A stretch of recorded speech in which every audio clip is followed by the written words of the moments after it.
We talked about Medea earlier, and a lot of people know me as Medea, but there's something that a lot of people don't know that I want to share with you.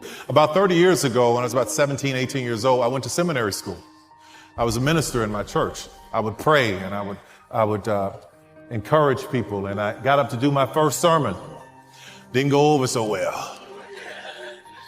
I got up there and thought I was preaching, and the pastor comes behind me, he said, well, if God called you, he would qualify you, and I don't think he will be qualified.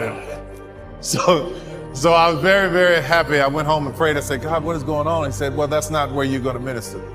You're not going to do that. You won't be in the pulpit. And I said, oh, thank God. Because, you look at people like Pastor Joel, if you step on his foot, he going to pray for you. You step on mine, I'm going to punch you.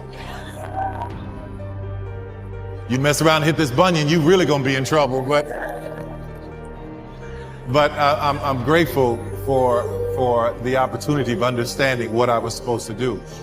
God and when I prayed, God showed me my ministry would come through movies and television. And listen, just because I'm a Christian who makes movies, don't think that all my movies are going to be Christian. Sometimes they'll be sci-fi, sometimes they'll be rated R. They'll be all over the place because I'm an artist. I want to tell all kinds of stories. But what is important to me is that as I'm telling stories, that there is a message of hope that people take with them. So if you guys can understand that and appreciate that with me, I'm grateful for it. We talk about this moment where I was trying to get the career off the ground, then all of a sudden it started taking off. And I was in demand everywhere. We were selling out. We couldn't add any more seats to the theater. I was doing 350, 60, 70 shows a year. Just wouldn't stop. Just performance after performance after performance. And something was happening. You ever find yourself in a moment where everything is going great, and then all of a sudden you get anxiety about something? I found myself having great anxiety about being able to fly. I was a very, very nervous flyer, coming from a kid who had nothing, who had never been on a plane, to 20-something years old, put me on my first plane, and I didn't understand it. I was scared to death. I get on the plane with my oil. I had a friend named Nita. She gave me oil, just oil. She would just pray over it, and I had olive oil all over myself, just anointing the door as I'm going in, anointing every seat. People coming behind me going, what is this all over the place? Get to my seat, we take off. Flight attendant come on and say the stuff they say. I didn't hear none of it. I was just holding on. We take off, I'm white knuckled. You have not seen white knuckles until you see a black man with white knuckles holding on to something. So there I was, in demand, but afraid to fly. Then the horror of 9/11 happened and I stopped flying altogether. I said, I can't do it anymore. I started taking my bus everywhere.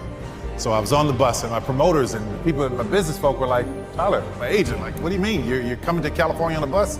Yeah. How long does that take? I don't know, 4 days. You know how much time you're wasting? You don't want to get on a plane and just come? No, I can't do it. So finally, one day I was running in the park. I said, God, I got to do something. I'm getting all this demand, and this is hindering the blessing that you've given me. It's hindering me because I'm afraid to fly. So what I did was I'm running in the park one day and I'm exercising and I see this little plane in the air and it's being tossed around, and I immediately start praying for the people on the plane. I say, Lord, have mercy, help them, Lord. All that turbulence, help them. Jesus, Shabbat, oh, she, Shabbat, Jesus. You know it's bad when you call Jesus and Shabbat at the same time. And then the plane gets lower and lower, and then all of a sudden it comes down and lands. I realize it's a toy.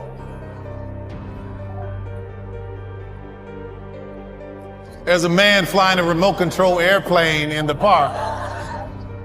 And I said, you know what? I'm going to go buy one of those. Maybe that's what I need to be all right. So I go to the hobby store and I said, okay, let me have one of these. I don't read the instructions. I don't do any of that. Just like a man, just take it home, take it out of the box, take off. Boom, crash, 2 seconds. Did nothing to help me. Went back the next day, bought another one. Boom, same thing. About the 4th or 5th time I went, the old guy that worked there, he said, son, you got more money than sense.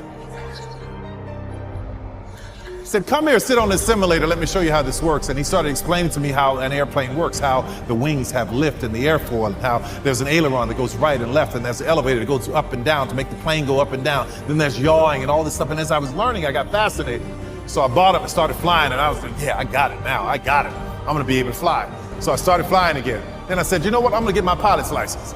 So one day I'm walking into an airport and I see this little plane It's looks like a little Volkswagen with wings.